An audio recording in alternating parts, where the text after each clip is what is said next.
JB, 10 wins in a row now. How has this group continued to rise to the occasion to get to this point? Our defense. That's the most important thing for us. When we commit to the defensive end of the floor, it triggers everything we do offensively.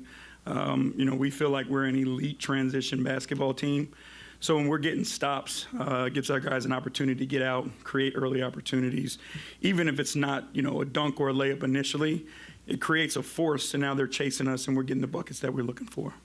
𝗙𝗢𝗟𝗢𝗪 had a special performance tonight. He just became the first player since Dwight Howard in 2010 to go 30 and 15 on 90% shooting. What can you say about the way he played? He's just continued to dominate, and that's the only way you can say it. The way he's rebounding the ball in traffic, through contact, the way he's creating off the bounce for himself, attacking people, getting to the free throw line, making his free throws.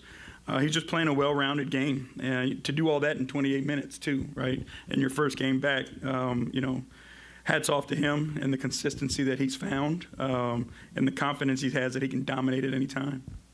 Hey, Coach, can you speak on the importance of Javonte Green, not just with the 20 points he had tonight, but just his overall importance to the team? Yeah, I think, we've been pretty clear about how impactful he's been for us and how quickly, his teammates and the coaching staff recognized it. He just impacts winning.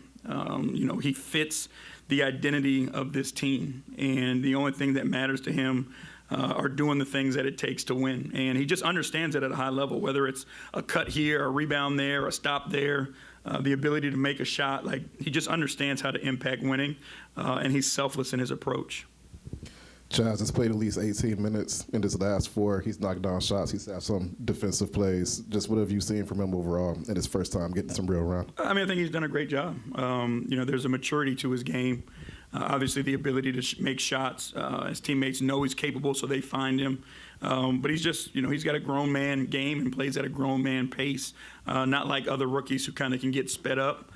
He's really comfortable in his skin and comfortable in his game.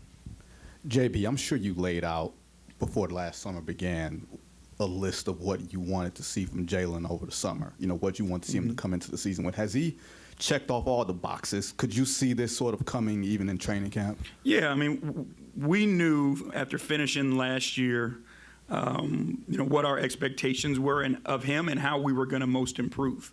It was one of those things that, organizationally we made the decision to continue to grow our young players, right, and giving them all a plan to see them grow. And JD executed the plan and worked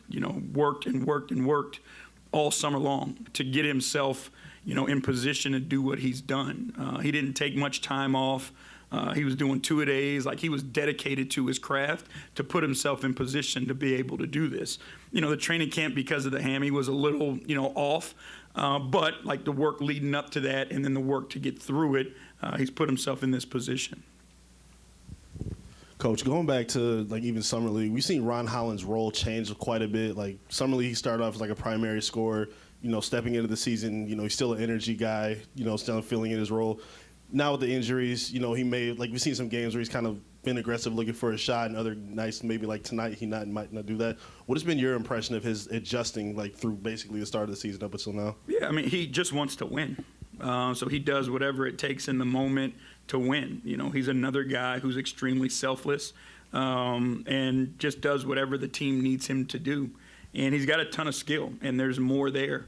But he's just filling a role that it takes for us to be as successful as we can. And as he continues to grow and get better, you're going to see that role continue to grow as well. But the intangibles in his game, we saw that, in his first game as a rookie, how he could come off the bench and be an impact with the intangibles. And he just continues to do that.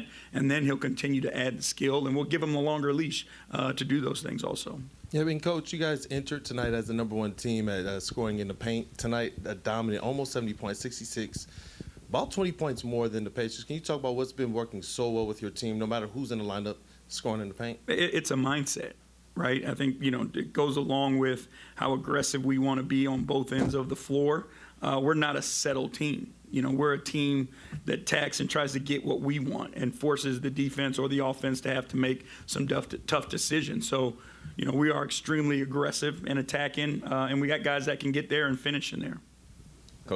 Coach, how beneficial is it to just have someone like Dennis who can command the game the way he can in multiple roles? I mean, again, he makes our job as coaches easier. Like he understands the game in a whole. He can find the sum of it and figure out its parts, but he knows how to break it down, big picture. He knows how to get people organized. He communicates with people. He can score the ball. He can create for himself. So, again, he makes our jobs easier, and he makes his teammates' job easier as well. Coach, when the Pacers made that run, Mathurin hit those threes, I noticed you guys continually went to the basket. It's almost like the piggyback on the question earlier with all the points you guys get in the paint stuff. Kind of almost slow the game down, and you kept making it happen. You kept getting easy baskets. Is that intentional when teams are making runs? You kind of want to, okay, let's make sure we get a good shot at the rim. Is that intentional? Yeah, we want to play to our strength, and we know where our strength lies. Our strength lies in touching the paint first and then making the right decision from there. If we can get all the way to the rim, or if we can make an interior pass for another paint shot, or we want to spray, to kick out for a three. But, we want to dominate the painted area. That's our goal every single night. Thank y'all.